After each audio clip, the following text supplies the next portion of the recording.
मैं आपका आभार व्यक्त करता हूं कि पानी जैसी महत्वपूर्ण डिमांड पर आपने मुझे अवसर दिया। सभापति महोदय, हम पानी की डिमांड और बजट पर चर्चा कर रहे हैं। मैं चर्चा आरंभ करूं उससे पहले मंत्री महोदय का एक बार ध्यान आकर्षित करूंगा आपके माध्यम से कि 12 जनवरी को हमने 2 साल तक मेहनत करके छोटी छोटी स्कीम्स की 3 लाख की, कहीं 5 लाख की, कहीं 7 लाख की, ऐसी कई विधानसभाओं की स्कीमें बनाकर पीएचडी मुख्यालय तक, फाइनेंस तक और टेंडर तक भेजी और 12/1 को एक ऑर्डर निकलता है कि there is no budget available और 2 साल की सारी स्कीमों को निरस्त कर दिया जाता है। मैं मंत्री महोदय कटाक्ष नहीं कर रहा, नहीं कोई आक्षेप कर रहा हूँ। हो सकता है कि इनको किसी और प्लान के कारण किया होगा, पर 2 साल की मेहनत पूरी पानी में मिल गई और पानी पे ही हम चर्चा कर रहे हैं। तो इन स्कीम्स को आप पुनः यदि जीवित कर देंगे, इनके टेंडर लगा देंगे तो लोगों को इसको फ़ायदा होगा और हज़ारों कॉलोनियाँ जो पानी के बिना है। और सभापति महोदय, जयपुर की हम बात कर रहे हैं, राजधानी की बात कर रहे हैं, ग्रामीण क्षेत्रों समझ में आता है। आज़ादी के 75 साल बाद भी जयपुर में आज भी टैंकरों से पानी सप्लाई हो रहा है। जितनी पानी की हम कॉलोनियों में पानी दे रहे हैं, उससे ज़्यादा कॉलोनियों में टैंकरों से पानी सप्लाई हो रहा है। सभापति महोदय, हर वर्ष मार्च जब आता है, सरकार बीजेपी की रही हो या कांग्रेस की रही हो, मैं कोई सरकार पे आक्षेप नहीं कर रहा, हर वर्ष मार्च जब आता है, जब एक कंटिजेंसी प्लान बनाया जाता है, और अभी हाल ही में आपने खुद ने देखा होगा कि मंत्री महोदय ने पैसे सैंक्शन भी कर दिए, क्योंकि तो करना ही था। अब मार्च आ रहा है, अगले महीने गर्मी शुरू हो जाएगी, लेकिन 60 करोड़ 100 करोड़ रुपए हर वर्ष कंटिजेंसी प्लान के नाम पर बात जाता है और फिर लास्ट में ऑडिट होती है कि ये घपला हो गया, ये ओटीटी नंबर जनरेट नहीं हुआ, ये नहीं हुआ। मैं आपसे निवेदन कर रहा हूं मंत्री महोदय कि आप इस व्यवस्था में थोड़ा धीरे धीरे ग्रेजुअली सुधार करेंगे तो ये टैंकर व्यवस्था हम खत्म कर पाएंगे। कम से कम राजधानी का ऐसा दृश्य नहीं देखना पड़े, ये मैं आपसे उम्मीद करता हूं। सभापति महोदय, जयपुर शहर में लगभग 2200 से ज़्यादा ट्यूबवेल खोदे जा चुके हैं। अभी छूट भी दी है ट्यूबवेल खोदने की, पानी पाताल में चला गया है। 2200 से ज़्यादा ट्यूबवेल खोदे जा चुके हैं। नए ट्यूबवेल के हम ऑर्डर्स कर रहे हैं, पर कभी ये भी आंकलन करें कि पुराने कितने बंद हो गए। आपकी खुद की रिपोर्ट, सर्वे रिपोर्ट में है कि 700 से ज़्यादा ट्यूबवेल जयपुर शहर के बंद हो चुके हैं। या तो कनेक्शन नहीं है, या पानी खत्म हो गया, या वो खराब हो गए। जैसे अभी कई सदस्यों ने कहा कि किसी में सिंगल फेज नहीं है, किसी में कुछ नहीं है, इस प्रकार की है। सभापति महोदय, मैं राजधानी में ही मेरे क्षेत्र सांगानेर की समस्या बता रहा हूँ। सांगानेर वो क्षेत्र जहाँ बिसलपुर का पानी आता है, स्टोरेज होता है, और पूरे जयपुर में हमारे सीने में लाइनें खोदकर सांगानेर के सीने में पूरे जयपुर को पानी सप्लाई दिया जाता है। एक मारवाड़ी में कहावत है कि घर का पूत कुंवारा डोलर, पड़ोसियों का फेरा हो रहे हैं। वो स्थिति हमारे विधानसभा क्षेत्र की हो रही है मंत्री महोदय। हमारे क्षेत्र में बांकरोटा क्षेत्र, कमला नेहरू नगर, नारायण विहार, रामपुरा रोड क्षेत्र, पृथ्वीराज नगर, डाणी कुमावतान, सिरोलियों की डाणी, मदरामपुरा, तेजाजी का बाड़ा, माल की डाणी, डिग्गी रोड, मुआना रोड, शिकारपुरा क्षेत्र, झूलेलाल नगर, हीरावाली खारडा, देवराज नगर, सीजी नगर, जोतरावाड़ा, बागड़ों का बड़, कोकावास, गोवर्धन नगर, काला बड़ के फाटक आसपास पूरा क्षेत्र, Krishi Nagar, Tibba toll tax, India Gate, Pratap Nagar, Chak Gaitor, Sheopur, RIICO Kanta, Kalyanpura, सचिवालय नगर और पत्रकार कॉलोनी के आसपास आज भी टैंकरों से पानी सप्लाई हो रहा है। पीने के लिए पानी की कोई सुविधा नहीं है। सभापति महोदय, 600 से ज्यादा कॉलोनियों में पीने का पानी उपलब्ध नहीं है सांगानेर में। मैं आपसे निवेदन करूंगा कि बिसलपुर की पानी के इंतजार हम लगातार कर रहे हैं। मानसरोवर क्षेत्र, गोपालपुरा बाईपास, दुर्गापुरा क्षेत्र, जहां 25-25 साल पहले लाइनें डल गई थी, वो लाइनें अस्त व्यस्त हो गई है, छिन्न भिन्न हो गई है। वहां 30-40% लीकेज है पानी का। मैं आपसे निवेदन करूंगा कि इनको आप जल जीवन मिशन अर्बन भी शुरू हो गया है, आप उसमें ले लें, लेकिन इन लाइनों को रिपेयर करने या इनको बदलवाने का काम करवाएं तो बड़ी मेहरबानी होगी। सभापति महोदय, 25-30 सालों पहले लाइनें डल गई। जब मैंने आपको बताया, सबसे बड़ी जयपुर शहर की समस्या है कि यहाँ एक तरफ तो जयपुर शहर को माननीय राजस्थान पत्रिका कि गुलाब कोठारी जी का जो हाईकोर्ट में आदेश चल रहा है, उसके हिसाब के शहरों की आबादी को बाहर विस्तार करने से रोका जा रहा है। शहर वर्टिकल बढ़ रहा है, ये बहुत अच्छी बात है, लेकिन जो बहुमंजिला इमारतों में जो लाखों लोग रह रहे हैं, अभी सब एमएलएज को भी आपने मानसरोवर शिफ्ट किया है, थोड़े दिनों में ये भी आपको फोन करेंगे पीने का पानी नहीं आ रहा। बहुमंजिला इमारतों को बिसलपुर का पानी देने का अभी तक कोई प्रावधान उपलब्ध नहीं है। मैं निवेदन करूंगा कि इस बारे में गंभीरता से विचार करके बहुमंजिला इमारतों को पानी उपलब्ध करवाएं।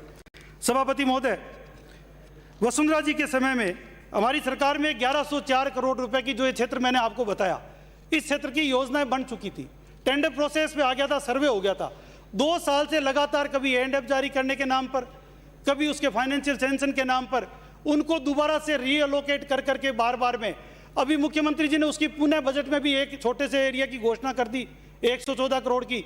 मेरा निवेदन है, सरकार के पास पैसा नहीं है, आप इसकी पूरी योजना बनाकर केंद्र में भेजें, आधा पैसा मोदी जी से दिलवाएंगे, आधे पैसे की व्यवस्था आप कर दें। ये 1104 करोड़ की आप व्यवस्था करवाकर हमारे क्षेत्र को पीने का पानी उपलब्ध करवाएं। मंत्री महोदय, मैं मांग करता हूं कि इसमें प्रस्ताव बनाकर आप भेज दें।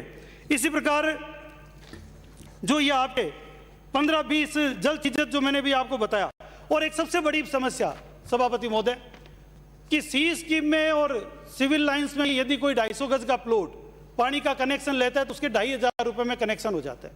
कितनी बड़ी विडंबना है।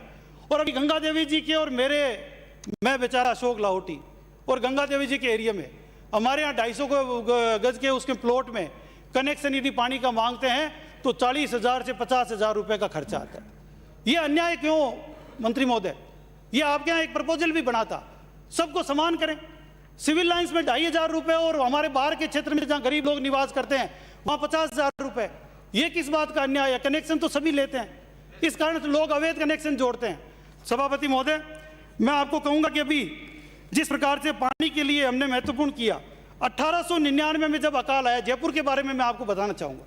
1899 में जब अकाल हुआ उस समय में यहाँ के महाराजा माधो सिंह जी द्वितीय ने चीफ इंजीनियर स्वीटन एस जैकब के साथ मिलकर 2 दर्जन बांध बनाए थे।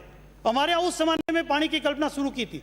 आज मैं पढ़ रहा था एक पेपर यहाँ पे कि राजस्थान में पानी कितना महत्वपूर्ण है, कि राजस्थान का पहला बजट 7 अप्रैल 1952 को वित्त मंत्री आदरणीय नाथूराम जी मिर्धा ने पेश किया। इस पहले बजट की पहली लाइन, जिसमें सिंचाई के लिए 400 लाख रुपए और ग्राम्य जल प्रदाय योजनाओं के लिए 100 लाख रुपए और जल प्रदाय रिपेयरिंग के लिए 30 लाख रुपए, ये आजाद भारत का राजस्थान का पहले बजट की पहली लाइन है। ये हमारे लिए इतना महत्वपूर्ण विभाग है। और मैं आपसे निवेदन करूंगा कि सांगानेर क्षेत्र में भी महारानी फार्म का बांध, गुलर का बांध, नेवटा चंदलाई का बांध, ये सब हमारे क्षेत्र में शामिल थे। और जयपुर शहर के परकोटे में तो आज भी ये कहते हैं, आप ये आदरणीय मुख्य सचेतक महोदय और हमारे ये रफीक जी और सब वहाँ के वो हैं कि एक घोड़े पर बैठकर आदमी निकल जाए, इतना बड़ा वाटर सर्किट जयपुर में यहाँ बना हुआ है। यहाँ का पूरा पानी इकट्ठा होकर ताल कटोरा में जाता था, ताल कटोरा से रामगढ़ बांध में जाता था। 60 मीटर तक रामगढ़ बांध की भराव क्षमता थी। जयपुर शहर में लगभग 75 लाख लीटर पानी 60 वर्षों तक रामगढ़ बांध से सप्लाई हुआ। आज रामगढ़ बांध भूमाफियाओं के हत्थे चढ़ गया। हाईकोर्ट माननीय उच्च न्यायालय के आदेश के बाद कई सरकारें निकल गई, लेकिन रामगढ़ बांध में आज 1 इंच पानी नहीं आ रहा। ये हमारे लिए चिंता का विषय भी है और सोचनीय विषय भी है। सभापति महोदय, अभी हाईकोर्ट ने पेयजल की किल्लत को देखकर बिसलपुर बांध के संबंध में एक टिप्पणी की थी। उन्होंने कहा था कि बिसलपुर बांध में 11.5 टीएमसी पानी है केवल। क्यों नहीं बिसलपुर बांध को केवल ड्रिंकिंग वाटर के लिए रिजर्व किया जाए? क्योंकि यदि वहां पर खेती के लिए यदि पानी देना है तो 24 टीएमसी पानी होना चाहिए। ये आपका सर्वे में भी, आपकी उसमें रिपोर्ट में भी है। वहां 24 टीएमसी पानी है ही नहीं, तो उसको खेती में रोककर इसको केवल आप पीने के पानी के लिए रिजर्व करें।